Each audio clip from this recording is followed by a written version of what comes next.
Welcome to G Fun Facts Online. Today, we are abandoning the surface-level view of biology. We are going to stop looking at the brain as a gray, wrinkled lump of tissue and start looking at it for what it really is, the most complex city in the universe. Imagine a map so detailed it traces not just every highway and street, but every sidewalk, garden path, and hallway in a megacity. Now, imagine this city is not made of concrete, but of living tissue, and the traffic isn't cars but electric sparks of thought, memory, and emotion. This is the connectome, the comprehensive wiring diagram of a brain. For decades, neuroscience operated like early explorers. We named the continents, which we call lobes, and the mountain ranges, which we call gyri. But we did not know the paths that connected them. We knew where language happened, but not how the message traveled. Today, we have entered the era of comparative connectomics. By mapping and comparing the brain circuitry of different species, from the humble roundworm to the complex human, scientists are uncovering the universal laws of intelligence and the unique wiring errors that lead to disease. This is your definitive journey into the most ambitious biological cartography project in history. We are going to explore the cutting-edge technology slicing brains into nanometer-thin sheets, the universal grammar of neural circuits, and the startling discovery that the blueprint for decision-making is conserved from mice to men. Let us begin with the cartographer's toolkit. How do you actually map a mind? Mapping a connectome is not merely scanning a brain. It is a computational and physical feat that borders on science fiction. The challenge is scale. A neuron's axon can span centimeters, but the synapses connecting them are measured in nanometers. It is like mapping the entire Earth, with a resolution accurate to a single marble. To map a connectome at this synaptic level, researchers use a technique called serial section electron microscopy. This is a destructive process. A brain sample is stained with heavy metals, like osmium, to make cell membranes visible to electrons. It is then embedded in hard resin. Then comes the slicing. Automated tape-collecting ultramicrotomes, or ATUMs, use diamond knives to slice the brain into sections as thin as 30 nanometers. That is 1/3000th the width of a human hair. Electron microscopes then blast these slices with electron beams, generating terabytes of images. The data problem here is massive. A single cubic millimeter of mouse brain yields roughly 2 petabytes of data. Storing and processing this requires data centers that rival those of tech giants. For human brains, we cannot slice and dice living subjects. Instead, we use macroscale techniques like diffusion tensor imaging, or DTI. This works by tracking the movement of water molecules inside the skull. In the brain, water flows easily along bundles of axons. The white matter tracks, but is blocked from moving across them. By tracking this anisotropic flow, computers reconstruct the massive superhighways connecting brain regions. However, DTI has a limitation. It is like a flight map. It shows you the routes between cities, say London to New York, but it cannot tell you which house in London is calling which house in New York. It lacks synaptic resolution. This is where the third tool comes in, artificial intelligence. 10 years ago, tracing neurons was done by hand, with undergrads sitting in dark rooms coloring in cells. Today, convolutional neural networks do the heavy lifting. AI algorithms trained on human-traced ground truth data can now segment neurons in 3D, identifying synapses and organelles with superhuman speed.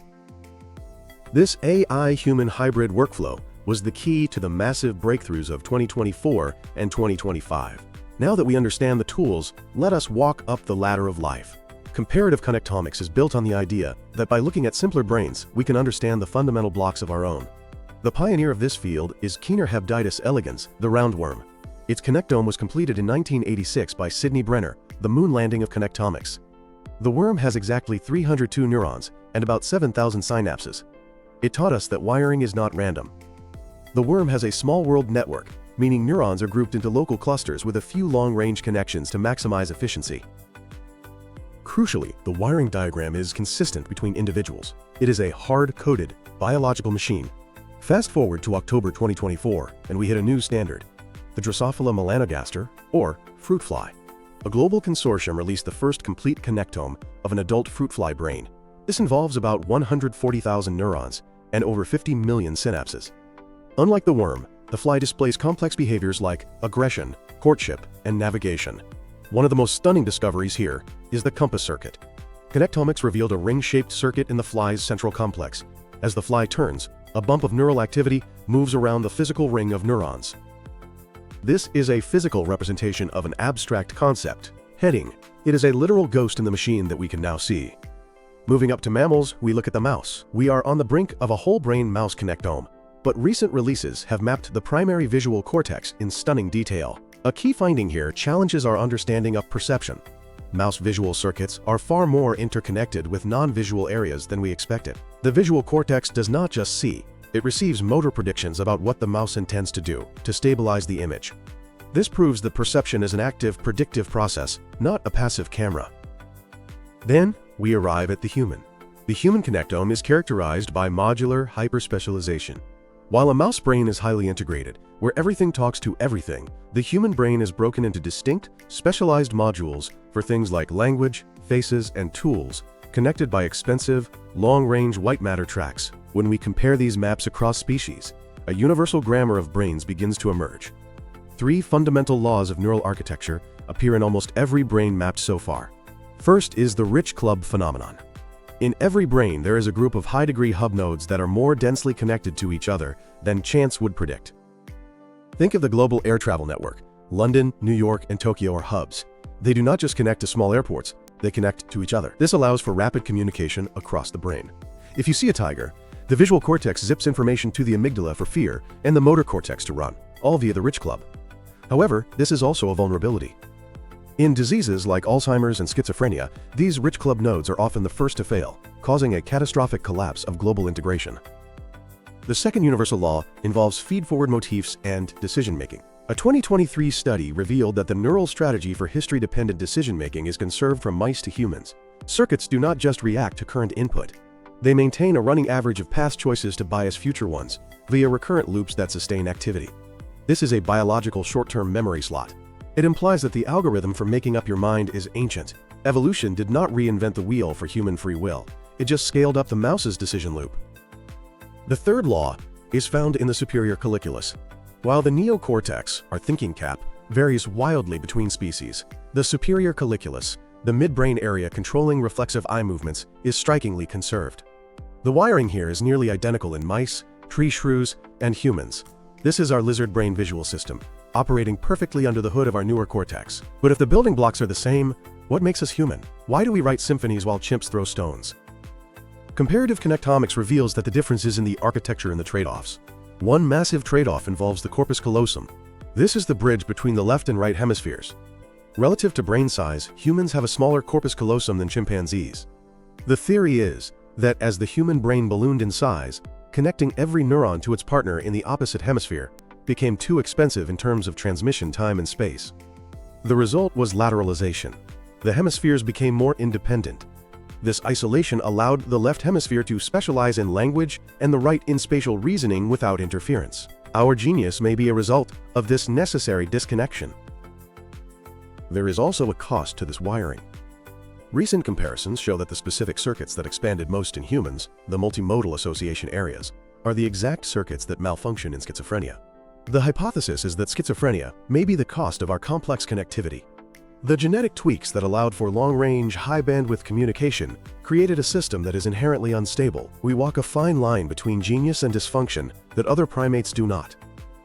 These maps are not just for biologists. They are blueprints for the next generation of computers. We are facing an energy crisis with AI. Current AI, like the large language models behind chatbots, is power-hungry, burning megawatts of electricity. The human brain does more cognitive work on just 20 watts, the power of a dim light bulb. The reason is that computers separate memory and processing. Data wastes energy shuttling back and forth. Brains compute in memory. The synapse is both the storage and the processor. Inspired by this, companies like IBM with True North and Intel with Loihi are building neuromorphic chips. These use spiking neural networks. Unlike standard AI, which uses continuous math, these chips use spikes of electricity, just like neurons. If a neuron is not firing, it consumes zero power. This also leads to event-based vision, where cameras capture changes rather than frames, allowing drones to dodge obstacles with the speed of a fly, a direct application of the fly brain map. Finally, we must touch on the ethics of the connectome. As we approach the ability to map human brains, we face profound questions. If a connectome contains the physical trace of memories and personality, is your map you? Who owns the copyright to a digitized brain? There is also the issue of animal welfare. While connectomics currently requires sacrificing animals, the goal is to create sufficiently accurate in silico models so that future research can be done on computer simulations, reducing animal use. And ultimately, there is the uploading fantasy. Comparative connectomics is the only scientific path toward mind uploading.